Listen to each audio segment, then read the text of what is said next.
Season 9 ಆಗಿ almost ತುಂಬ ವರ್ಷಗಳೇ ಆಗೋಯ್ತು. ಬಟ್ ಯಾಕೆ ಇಷ್ಟು ಟೈಮ್ ತೊಗೊಂಡ್ರು ಸೋನು ಅವರು ಆ್ಯಕ್ಚುಲಿ ಒಂದು ಸಿನಿಮಾದಲ್ಲಿ ಕಾಣಿಸ್ಕೊಳ್ಳೋದಕ್ಕೆ ಅಂತ? ಕರ್ಮ ಮತ್ತು ದೇವ್ರನ್ನ ಎರಡು ತುಂಬ ಜಾಸ್ತಿ ನಂಬ್ತೀನಿ. ಏನಾಗಬೇಕು ಅದು ಹಾಗೆ ಆಗುತ್ತೆ. So I am very Kannada ಚಿತ್ರರಂಗದಲ್ಲಿ ಅಂದರೆ ಬೆಳೆಸೋದಿಲ್ಲ ಅಂದರೆ ತುಳಿತಾರೆ ಅನ್ನೋ ಥರ ಮಾತುಗಳನ್ನೆಲ್ಲ ಹೇಳಿದ್ರಿ.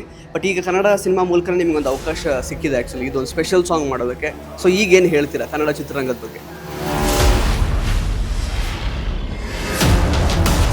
ಹಳೇದನ್ನೆಲ್ಲ ಮರೆತು ಜನ ನಿಮ್ಮನ್ನು ಅಕ್ಸೆಪ್ಟ್ ಮಾಡ್ತಾರೆ ಅಂತ ಅಂದ್ಕೊಂಡಿದ್ದೀರಾ? ಎಂತೆಂತ ಅಂತ ಅಣ್ಣವ್ರ ಬಗ್ಗೆನೇ ಒಂದು ಕಿಂಚಿತ್ತು ಅಯ್ಯೋ ಬಿಡು ಅಂತ ಹೇಳಲ್ವಾ. ಏನೇ ಒಳ್ಳೇದು ಮಾಡಿದ್ರು ಏನೇ ಕೆಟ್ಟದ್ದು ಮಾಡಿದ್ರು ಜನ ಮಾತಾಡ್ತಾರೆ.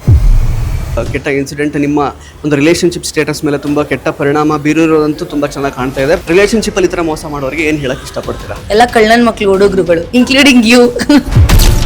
ನಾನು ಆ್ಯಕ್ಚುಲಿ ನಿಮ್ಮ ಬಗ್ಗೆ ಏನು ಹೇಳಿರಲಿಲ್ಲ, ಸೊ ನೋಡ್ಕೊಂಡು ಮಾತಾಡಿ. ಬಟ್ ಸ್ಟಿಲ್ ನೀವು ಈ ಥರದೊಂದು ಮಾತು ಹೇಳಿದ್ರಿ, ಬಿಕಾಸ್ ನಾನು ತುಂಬ ರೆಸ್ಪೆಕ್ಟ್ಫುಲ್ಲಿನೇ ಮಾತಾಡಿಸ್ತಾ ಇದ್ದೀನಿ.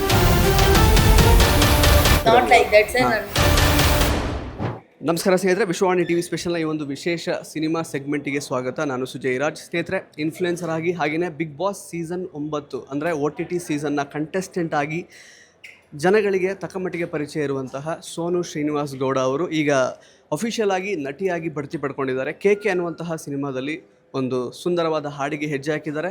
ಇದ್ರ ಬಗ್ಗೆ ಅವರನ್ನು ಮಾತಾಡಿಸ್ತಾ ಹೋಗೋಣ ಬನ್ನಿ. ಸೋನು ಅವರೇ, ಫಸ್ಟ್ಲಿ ಕಂಗ್ರ್ಯಾಚುಲೇಷನ್ಸ್, KK ಸಿನಿಮಾದ ಒಂದು ಹಾಡಿಗೆ ಹೆಜ್ಜೆ ಹಾಕಿದ್ದೀರಾ. ಸೊ ನೀವು ಆಗಲೇ ಹೇಳಿದ್ರಿ, ಇನ್ಫ್ಯಾಕ್ಟ್ ಅಂದರೆ ಕ್ಯಾಮ್ರಾ ಮುಂದೆ ನಾರ್ಮಲ್ ಆಗಿ ಮೊಬೈಲ್ ಮುಂದೆ ಡ್ಯಾನ್ಸ್ ಮಾಡೋದು ಬೇರೆ ಥರ, ಬಟ್ ಒಂದು ಸಿನಿಮಾಗೆ ಹೆಜ್ಜೆ ಹಾಕೋದು, ಆಲ್ರೆಡಿ ಕಂಪೋಸ್ ಆಗಿರೋ ಟ್ಯೂನ್ಗೆ ಹೆಜ್ಜೆ ಹಾಕೋದು ತುಂಬ ಚಾಲೆಂಜಿಂಗ್ ಆಗಿತ್ತು ಅಂತ. ಎಷ್ಟು ಖುಷಿ ಇದೆ ಅದ್ರ ಬಗ್ಗೆ, ಅದನ್ನು ಹಂಚ್ಕೊಳ್ಳಿ. ಆ್ಯಕ್ಚುಲಿ ಹೇಳಬೇಕಂದ್ರೆ ನಿಜವಾಗ್ಲೂ ತುಂಬ ನಂಗೆ ನರ್ವಸ್ ಆಯಿತು. ಸಾಂಗ್ ಕೇಳಿದೆ, ಇಷ್ಟಪಟ್ಟೆ. ನೆಕ್ಸ್ಟ್ ಡೇನೇ ರೀಲ್ಸಲ್ಲಿ ಇತ್ತು, ಅದ್ರ ನೆಕ್ಸ್ಟ್ ಡೇನೇ ಶೂಟ್ ಆಯಿತು. ಸೊ ಶೂಟ್ ಮಾಡಬೇಕಾದ್ರೆ ನಿಜವಾಗ್ಲೂ ಹೇಳಬೇಕಂದ್ರೆ ನಾನು ಬಾಯ್ಸ್ ಜೊತೆ ಡ್ಯಾನ್ಸ್ ಮಾಡೇ ಇರಲಿಲ್ಲ. ಬಟ್ ತುಂಬ ಹುಡುಗರು ಹಿಂದೆ ಮುಂದೆ ಇದ್ದಾಗ ಲಿಟ್ರಲಿ ನಾನು ಕಣ್ಣೀರು ಕೂಡ ಹಾಕಿದ್ದೆ. ಅಯ್ಯೋ ನನಗೆ ಮಾಡೋಕ್ಕಾಗ್ತಿಲ್ಲ, ಕಂಫರ್ಟ್ ಇಲ್ಲ ಅಂತ ಹೇಳಿ. ಬಟ್ ಆಮೇಲೆ ನಾನು ಅಂದ್ಕೊಂಡೆ, ಇಲ್ಲ ನನ್ನ ಕೆಲ ಇಷ್ಟ ಆಗುತ್ತೆ ಅಷ್ಟು ಎಫರ್ಟ್ ಹಾಕಿ ನಾನು ಸಾಂಗ್ ಮಾಡಲೇಬೇಕು. ಸೊ ಹೇಳೋಕ್ಕಾಗಲ್ಲ, ಕೆಲವೊಂದು ಒಂದು ಸಾಂಗ್ಸಿಂದನೇ ಮೂವಿ ಹಿಟ್ ಆಗ್ಬೋದು. ಸೊ ನನ್ನನ್ನು ನಾನು ಏನು ಅಂತ ತೋರಿಸ್ಕೊಳ್ಳೋಕ್ಕೋಸ್ಕರನಾದರೂ ಅಷ್ಟು ಚೆನ್ನಾಗಿ ಆ್ಯಕ್ಟ್ ಮಾಡಿದ್ದೀನಿ. ಐ ಹೋಪ್ ನಿಮಗೆಲ್ಲ ಇಷ್ಟ ಆಗಿರುತ್ತೆ ಅಂತ ಹೇಳಿ. ಸೊ ತುಂಬ ಖುಷಿಯಾಯಿತು. ಸೀಸನ್ 9 ಆಗಿ ಆಲ್ಮೋಸ್ಟ್ ತುಂಬ ವರ್ಷಗಳೇ ಆಗೋಯ್ತು. ಬಟ್ ಯಾಕೆ ಇಷ್ಟು ಟೈಮ್ ತೊಗೊಂಡ್ರು ಸೋನು ಅವರು ಆ್ಯಕ್ಚುಲಿ ಒಂದು ಸಿನಿಮಾದಲ್ಲಿ ಕಾಣಿಸ್ಕೊಳ್ಳೋದಕ್ಕೆ ಅಂತ? ಇಲ್ಲ, ಆ್ಯಕ್ಚುಲಿ ಆಫ್ಟರ್ ಬಿಗ್ ಬಾಸ್ ಆದಮೇಲೆ ನಾನು ಇಂಡಸ್ಟ್ರಿನೇ ಕ್ವಿಟ್ ಮಾಡಿಬಿಟ್ಟಿದ್ದೆ. ನನಗೆ ಇಂಡಸ್ಟ್ರಿ ಬೇಡ ಅಂತಲೇ ಅಂದ್ಕೊಂಡು ನಾನು ಸುಮ್ಮನೆ ಆಗಿಬಿಟ್ಟಿದ್ದೆ.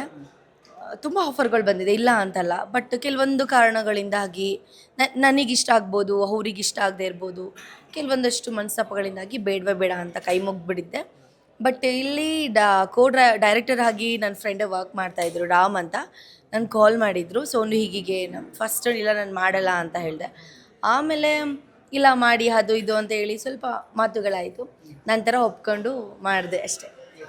ಸೊ ಇದರಲ್ಲಿ ಕೇವಲ ನೀವು ಈ ಒಂದು ಸ್ಪೆಷಲ್ ಸಾಂಗಿಗೆ ಮಾತ್ರ ನೀವು ಹೆಜ್ಜೆ ಹಾಕಿದ್ದೀರಾ? ಸೊ ಪೂರ್ಣ ಪ್ರಮಾಣದ ನಾಯಕಿಯಾಗಿ ಯಾವುದು ಬೇರೆ ಆಫರ್ಸ್ ಎಲ್ಲ ಇನ್ನೂ ಬಂದಿಲ್ವಾ? ಆಪರ್ಚುನಿಟೀಸ್ ಬಂದಿದೆಯಾ? ನೀವು ಚೂಸ್ ಮಾಡೋಕ್ಕೆ ಟ್ರೈ ಮಾಡ್ತಿದ್ರೆ? ನನಗೆ ಇಷ್ಟ ಇಲ್ಲ ಫಸ್ಟ್ ಆಫ್ ಆಲ್ ಇಂಡಸ್ಟ್ರಿಯಲ್ಲಿ ಬರೋಕ್ಕೆ. ಏಕೆಂದರೆ ನಾವೇನೋ ಅನ್ಕೋತೀವಿ, ಯಾವುದೇ ಆದರೂ ಅಷ್ಟೇ ನಾವು ನೋಡಿದಷ್ಟು ಸುಂದರವಾಗಿ ಯಾವುದೂ ಇರಲ್ಲ ಆ್ಯಂಡ್ ಅಷ್ಟು ಸುಲಭನೂ ಅಲ್ಲ. ಸೊ ಹಾಗಾಗಿ ಬೇಡ ಅಂತ ಬಿಟ್ಟಿದ್ದೆ. ನೋಡೋಣ, ಹೇಳೋಕ್ಕಾಗಲ್ಲ ಯಾವ ಏಜಲ್ಲಿ ಯಾರು ಬೇಕಾದ್ರೂ ಹೆಂಗೆ ಬೇಕಾದರೂ ಆಗ್ಬಿಡ್ಬೋದು. ಎಕ್ಸಾಂಪಲ್ಗೆ ಅದೇ ತಿಥಿ ಅನ್ನೋ ಒಂದು ಮೂವಿ, ಅಜ್ಜ ಅವರು ಸತ್ತೋದ್ರಲ್ಲ, ಗಡ್ಡಪ್ಪ ಅವರು. ಹೇಳೋಕ್ಕಾಗಲ್ಲ, ಯಾವಾಗ ಏನು ಬೇಕಾದರೂ ಆಗ್ಬೋದು. ನಾನು ಕರ್ಮ ಮತ್ತು ದೇವ್ರನ್ನ ಎರಡನ್ನೂ ತುಂಬ ಜಾಸ್ತಿ ನಂಬ್ತೀನಿ. ಏನಾಗಬೇಕು ಅದು ಹಾಗೆ ಆಗುತ್ತೆ. ಸೊ ಐ ಆಮ್ ವೆರಿ ಯಾವ್ದು ಬಂದ್ರೂ. ಸೊ ಅದೇ ಕೆಲವೊಂದು ವಿಷಯಗಳು ಸಾಕಷ್ಟು ನೆಗೆಟಿವ್ ನಡೆದಿತ್ತು ನಿಮ್ಮ ಲೈಫಲ್ಲಿ. ಸೊ ಅದಾದಮೇಲೆ ಬಿಗ್ ಬಾಸ್ ಸೀಸನ್ 9 ಅಂತ ಬರುತ್ತೆ. ಅದಾದಮೇಲೆ ಕೆಲವೊಂದಷ್ಟು ಪಾಸಿಟಿವ್ ಕೂಡ ಆಗುತ್ತೆ, ಮತ್ತು ಹೊರಗೆ ಬರ್ತೀರಾ. ಬಟ್ ಸ್ಟಿಲ್ ಅಂದರೆ ಈಗಲೂ ಜನಗಳು ನಿಮ್ಮ ಬಗ್ಗೆ ಜಡ್ಜ್ಮೆಂಟಲ್ ಆಗೋದನ್ನು ಇನ್ನೂ ನಿಲ್ಲಿಸಿಲ್ಲ ಅಂತಲೇ ಹೇಳ್ಬೋದು. ಸೊ ಅದ್ರ ಬಗ್ಗೆ ನಿಮ್ಮ ಒಪಿನಿಯನ್ ಏನಿದೆ? ಓಕೆ, ಈಗ ಜನಗಳು ನೆಗೆಟಿವ್ ಮಾತಾಡ್ತಾರೆ ಅಂದರೆ ನಾನು ತೊಗೊಳ್ಳಲ್ಲ. ಏಕೆ ಅಂತಂದರೆ ನನ್ನ ಕಣ್ಮುಂದೆ ಚಿತ್ರಾನ್ನ ಮತ್ತು ಬಿರಿಯಾನಿನ ಇಟ್ಬಿಟ್ಟು ನೀನು ಚಿತ್ರಾನ್ನ ತಿನ್ನು ಅಂದರೆ ನಾನು ಚಿತ್ರಾನ್ನ ತಿನ್ನೋಣ, ನಂಗೆ ಬಿರಿಯಾನಿನೇ ಬೇಕು, ನಾನು ಬಿರಿಯಾನಿ ಚೂಸ್ ಮಾಡ್ತೀನಿ. ಸೊ ಮುಂದೆ ಇರೋನು ನೆಗೆಟಿವ್ ಆಗೋದ್ರೂ ಮಾತಾಡ್ಬೋದು, positive I take only positive. ನನಗಷ್ಟೇ, ನೀನು ಮಾತಾಡ್ತೀಯ ಅವ್ರನ್ನ ಮಾತಾಡೋಕ್ಬಿಟ್ಟು ನಾನು ದೇವರಾಗ್ತೀನಿ ಅಷ್ಟೇ. ನಾನು ಕೆಲಸ ಮಾಡಿ ತೋರಿಸ್ತೀನಿ, ಅವ್ರು ಮಾತಾಡ್ಕೊಂಡು ಅದೇ ಪ್ಲೇಸಲ್ಲಿ ಇರ್ತಾರೆ ಅಷ್ಟೇ. ಫಸ್ಟ್ಲಿ ಇವತ್ತು ಆ್ಯಕ್ಚುಲಿ ನಿಮ್ಮ birthday, happy birthday to you Sonu ಅವರೇ. ಸೊ ಎಷ್ಟನೇ ವರ್ಷದ ಬರ್ತ್ಡೇ ಇದು? ಇವತ್ತು ಬರ್ತ್ಡೇ ಸೆಲೆಬ್ರೇಷನ್ಸ್ ಎಲ್ಲ ಹೇಗಾಯಿತು ಬೆಳಗ್ಗೆಯಿಂದ? ಹೇಳಬೇಕಂದ್ರೆ ಈ ಬರ್ತ್ಡೇ ಸೆಲೆಬ್ರೇಷನ್ ಎಲ್ಲ ನಂಗೆ ನಿಜ ಇಷ್ಟನೇ ಆಗಲ್ಲ. ಜಾಸ್ತಿ ಜಾಸ್ತಿ ಮಾಡಬೇಕು, ಜಾಸ್ತಿ ಜನ ಇರಬೇಕು, ಖರ್ಚು ಮಾಡ್ಕೊಂಡು ಮಾಡಬೇಕು. ನಂಗೆ ಅದೆಲ್ಲ ಇಷ್ಟ ಇಲ್ಲ. ಯಾವ್ದಾದ್ರು ಅನಾಥಾಶ್ರಮಕ್ಕೆ ಹೋಗಿ ವರ್ಷ ನಾನು ಅದೇ ಮಾಡ್ತಾಯಿದ್ದಿದ್ದು. ಅನಾಥಾಶ್ರಮಕ್ಕೆ ಹೋಗಿ ಒಂದಷ್ಟು ಮಕ್ಳುಗಳಿಗೆ ಕೇಕ್ ಕಟ್ ಮಾಡಿ ತಿನ್ನಿಸಿ ದೇವಸ್ಥಾನಕ್ಕೆ ಹೋಗಿ ಬರೋದೇ ನನ್ನ ಕೆಲಸ. ಸೊ ಈ ಈ ವರ್ಷ ಇನ್ನೂ ಹೋಗಿಲ್ಲ ಅನಾಥಾಶ್ರಮಕ್ಕೆ, ಪ್ಲ್ಯಾನ್ ಕೂಡ ಮಾಡಿಲ್ಲ. ಏಕೆಂದರೆ ಇಲ್ಲಿ ಎಷ್ಟು ತಗುತ್ತೆ ಏನು ಅಂತ ನಂಗೆ ಗೊತ್ತಿಲ್ಲಲ್ಲ, ಇದು ಫಸ್ಟ್ ಟೈಮ್ ಅಲ್ಲ. ಸೊ ನೋಡೋಣ, ಮುಗಿಸ್ಕೊಂಡು ನಂತರ ಹೋಗಿ ಸೆಲೆಬ್ರೇಟ್ ಮಾಡಬೇಕು. ಇದು ಕೇವಲ ಲಿರಿಕಲ್ ವಿಡಿಯೋ ಅಷ್ಟೇ ರಿಲೀಸ್ ಆಗಿರೋದು. ಸೊ ಫುಲ್ ವಿಡಿಯೋದಲ್ಲಿ ಯಾವ ರೀತಿ ನೀವು ಹೆಜ್ಜೆ ಹಾಕಿರ್ತೀರ ಅಂತ ಇನ್ನೂ ಗೊತ್ತಿಲ್ಲ. ಸೊ ನೀವು ಔಟ್ಪುಟ್ ನೋಡಿದ್ದೀರಾ, ಯಾವ ಥರ ಇರುತ್ತೆ, ನಿಮ್ಮ ಅಭಿಮಾನಿಗಳಿಗೆ ಏನಾದರೂ ಇಷ್ಟ ಆಗುತ್ತೆ ಇದು ಹೇಗೆ ಅಂತ? ಅಫ್ಕೋರ್ಸ್ ಡ್ಯಾನ್ಸ್ ವಿಡಿಯೋ ಅಂತ ಅಂದರೆ ಯಾರಿಗೆ ತಾನೇ ಇಷ್ಟ ಆಗಲ್ಲ. ಅದರಲ್ಲೂ ಐಟಮ್ ಸಾಂಗ್ ಅಂತ ಅಂದಮೇಲೆ I think everything depends on item song ಮೇಲೆ ನಿಂತಿರುತ್ತೆ ಒಂದು ಮೂವಿ. ಎಲ್ಲರೂ ಸಾಂಗಿಂತ ಒಂದು ಬೈಟ್ಸ್ ಇಷ್ಟ ಆಗಿರ್ಬೋದು, ಏನೋ ಒಂದು ಲಿರಿಕ್ಸ್ ಇಷ್ಟ ಆಗಿರ್ಬೋದು, ಐಟಮ್ ಸಾಂಗ್ಗೋಸ್ಕರನೇ ಮೂವಿ ನೋಡೋಕೆ ಹೋಗ್ತಾರೆ.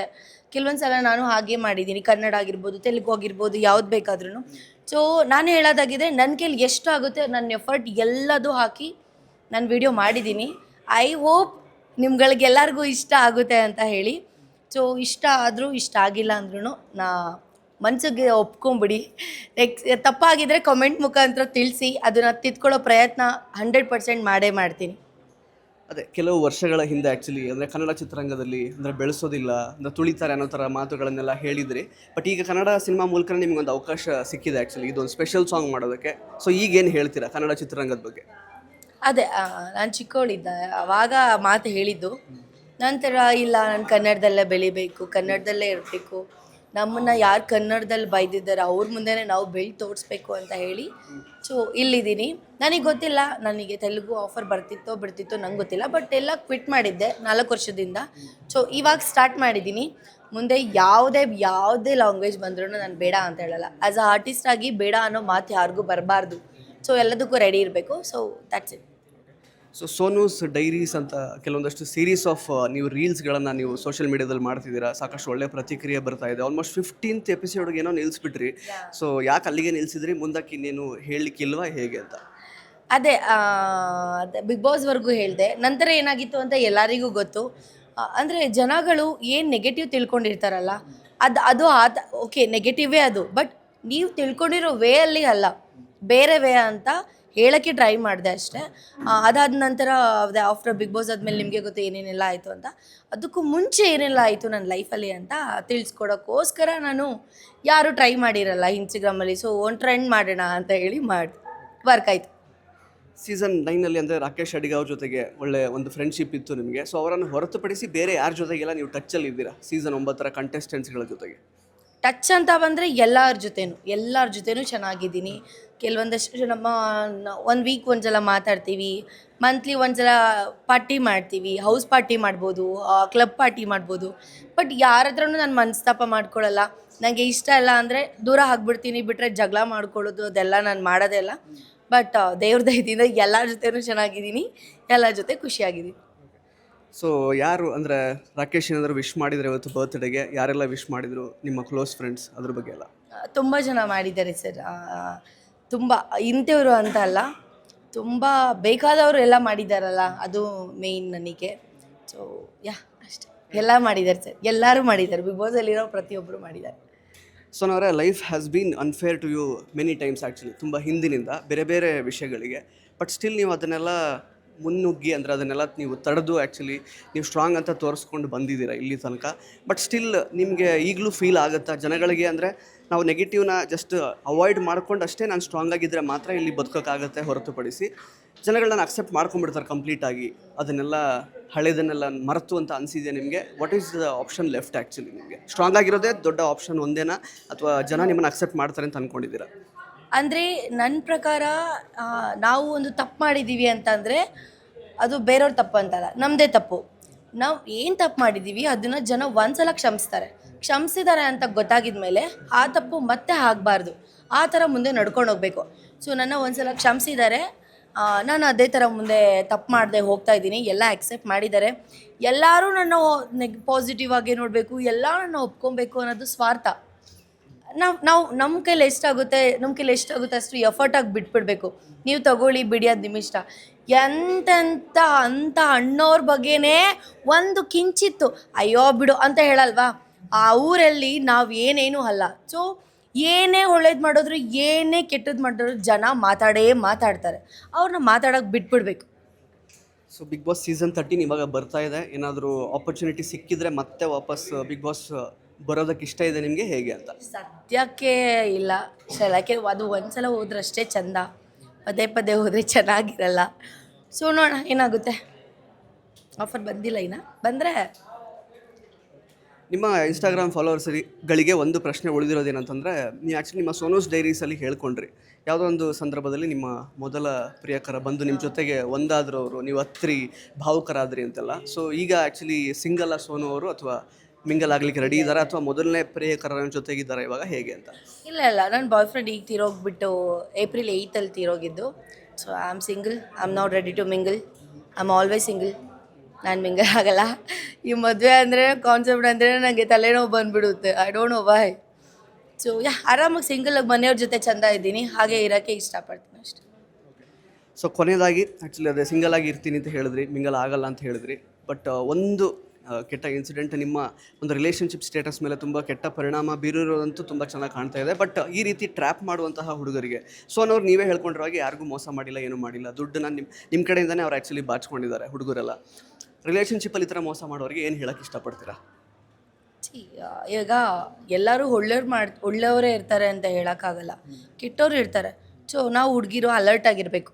ಎಲ್ಲ ಕಳ್ಳನ ಮಕ್ಕಳು ಹುಡುಗರುಗಳು, ಇನ್ಕ್ಲೂಡಿಂಗ್ ಯು. ಎಲ್ಲ ಹುಡುಗರು ಕಳ್ಳನ ಮಕ್ಕಳೇ. ಮೆತ್ತಿಗೆಲ್ಲ ಕೇಳ್ಕೊಬಿಡೋದು, ಎಲ್ಲ ಮಾಡಿಬಿಡೋದು, ಮತ್ತೆ ಹುಡುಗಿರ ಮೇಲೆ ಹಾಕ್ಬಿಟ್ಟು ಹುಡುಗಿರ್ನ ತಪ್ಪು ಅಂದರೆ ಹುಡುಗಿರು 100% ಪರ್ಫೆಕ್ಟ್ ಅಂತ ಹೇಳಲ್ಲ. ಹುಡುಗಿರು ಸರಿ ಸ್ವಲ್ಪ ಜನ ಹುಡುಗಿರು ಸರಿ ಇರಲ್ಲ, ಹುಡುಗರು ಸರಿ ಇರಲ್ಲ. ಹುಡುಗಿರು ಸರಿ ಇದ್ದರೆ ಹುಡುಗರು ಸರಿ ಇರಲ್ಲ, ಹುಡುಗ ಸರಿ ಇದ್ದರೆ ಹುಡುಗಿ ಸರಿ ಇಲ್ಲ, ಇಬ್ಬರು ಸರಿ ಇದ್ದರೆ ದೇವ್ರು ಸರಿ ಇರಲ್ಲ. ಸೊ ಏನು ಮಾಡೋಕ್ಕಾಗಲ್ಲ. ಅನುಭವಿಸ್ಕೊಂಡು ಅನುಸರಿಸ್ಕೊಂಡು ಏನೋ ಒಂದು ಗೋಲ್ಡ್ ತೊಗೊಂಡಿರ್ತೀವಿ, ತಗ್ಗೋಗ್ಬಿಡುತ್ತೆ ಅಂತ ಬಿಸಾಕೋಕ್ಕಾಗಲ್ಲ. ಅವ್ರನ್ನ ತಟ್ಟಿ ಹೊಡೆದು ಸರಿ ಮಾಡ್ಕೊಂಡು ಹೋಗ್ಬೇಕಷ್ಟೆ. ಸೊ ಅವರೇ, ನಾನು ಆ್ಯಕ್ಚುಲಿ ನಿಮ್ಮ ಬಗ್ಗೆ ಏನು ಜಡ್ಜ್ಮೆಂಟಲ್ ಆಗಿ ಏನು ಪಾಸ್ ಮಾಡಿರಲಿಲ್ಲ ಯಾವುದೇ ಸ್ಟೇಟ್ಮೆಂಟ್ನ. ಬಟ್ ಸ್ಟಿಲ್ ನೀವು ಈ ಥರದೊಂದು ಮಾತು ಹೇಳಿದ್ರಿ. ಬಿಕಾಸ್ ನಾನು ತುಂಬ ರೆಸ್ಪೆಕ್ಟ್ಫುಲ್ಲಿನೇ ಮಾತಾಡಿಸ್ತಾ ಇದ್ದೀನಿ ನಿಮ್ಮನ್ನು ಅವಾಗಿಂದ. ನಾನು ಯಾವುದು ಜಡ್ಜ್ಮೆಂಟ್ ಪಾಸ್ ಮಾಡಿದ್ದೀನಿ ಮಾತ್ರ, ಬಟ್ ಸಡನ್ನಾಗಿ ಒಂದು ಜಡ್ಜ್ಮೆಂಟ್ ಪಾಸ್ ಮಾಡ್ತೀನಿ. Not like that sir. ನಾನು ಹೇಳಿಲ್ವಾ, ನಾನು ಯಾರಿಗೂ ನೋವು ಮಾಡೋಕ್ಕೆ ನನಗೆ ಇಷ್ಟಪಡಲ್ಲ. ನಾನು ಒಂದು ಇರುವೆನೂ ಕೂಡ ನಾನು ಸಾಯಿಸಲ್ಲ ಇದ್ದವ್ರಿಗೂ, ನನಗೆ ಗೊತ್ತಿರೋ ಪ್ರಕಾರ. ಈಗ ನೀವು 100% ಒಳ್ಳೆಯವರು ಅಂದರೆ ಅದು ನಾನು ಮೀಡಿಯಾಗೋಸ್ಕರ ನಾಟಕ ಮಾಡ್ತಾಯಿದ್ದೀನಿ ಅಂತ ಅಂದ್ಕೊಂಡ್ಬಿಡ್ತಾರೆ ಸರ್. ನಿಮ್ಮಲ್ಲಿ ಒಳ್ಳೆತನ 75% ಇರುತ್ತೆ, 25% ಕೆಟ್ಟತನ ಇರುತ್ತೆ. ಹಂಗಂತಂದರೆ ನೀವು ಒಂದು ಹುಡುಗಿಗೆ ಮೋಸ ಮಾಡ್ತೀರಾ, ಆ ಥರ ಅಲ್ಲ.